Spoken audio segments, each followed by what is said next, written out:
NIT and physics academy की ओर से BEd third same में छात्रों को लेसन प्लान की कुछ योजनाएं समझाई जा रही है।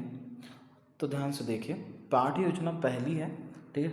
इसमें शाला का नाम आता है सबसे पहले, फिर कक्षा आती है, विषय आता है, प्रकरण आता है, छात्राध्यापक का नाम, दिनांक, कालांश, अवधि।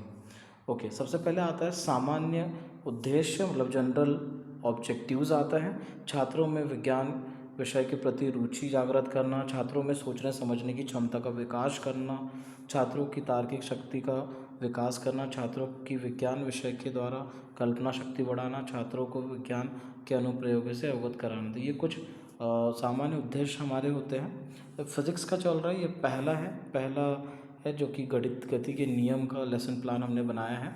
विशिष्ट उद्देश्य स्पेसिफिक ऑब्जेक्ट्स में आता है, ज्ञानात्मक उद्देश्य आता है, अवबोधात्मक आता है, कौशलात्मक आता है और अनुप्रयोगात्मक आता है। ज्ञानात्मक कॉग्निटिव ऑब्जेक्टिव्स क्या होता है? छात्र गति के नियमों का प्रत्यास कर सकेंगे, नियमों का प्रत्याभिधान भी कर सकेंगे। अवबोधात्मक जो उद्देश्य होते हैं, छात्र गति के नियमों की व्याख्या कर पाएंगे, छात्र गति के नियमों को समझ सकेंगे। कौशलात्मक उद्देश्य स्किल ऑब्जेक्टिव्स, छात्र नियमों की जानकारी प्राप्त कर सकेंगे, चित्र द्वारा प्रदर्शित कर सकेंगे गति के नियमों को। अनुप्रयोगात्मक, नियमों से संबंधित ज्ञान का प्रयोग उच्च अध्ययन में कर सकेंगे, छात्र गति के नियमों से प्राप्त ज्ञान का दैनिक जीवन की नवीन परिस्थितियों में उपयोग कर सकेंगे। तो ये अनुप्रयोगात्मक है। सहायक सामग्री आती है तो चौक लगती है, रंगीन चौक, सफ़ेद चौक, डस्टर और जो ब्लैक बोर्ड है वो लगता है। शिक्षण विधि, दैट इज टीचिंग मेथड, प्रश्नोत्तर विधि, क्वेश्चन आंसर मेथड एंड व्याख्यान लेक्चर मेथड। प्रीवियस नॉलेज होना चाहिए। पॉइंट नंबर 5, विद्यार्थी गति के नियमों के बारे में सामान्य जानकारी रखते हैं। फिर आता है प्रस्तावना 6 नंबर पे, इंट्रोडक्टरी पार्ट है।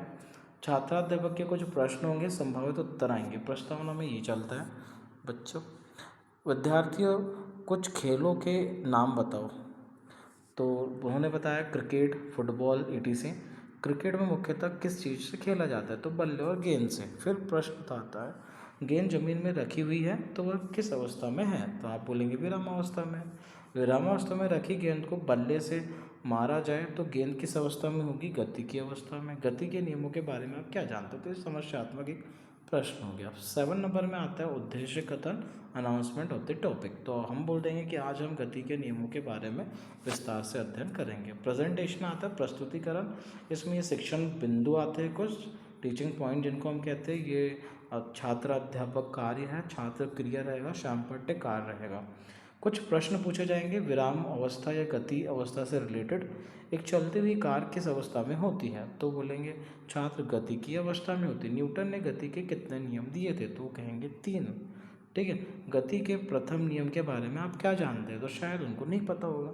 तो फिर छात्राध्यापक का प्रश्न, न्यूटन की गति के नियम को जड़त्व का नियम भी कहते हैं।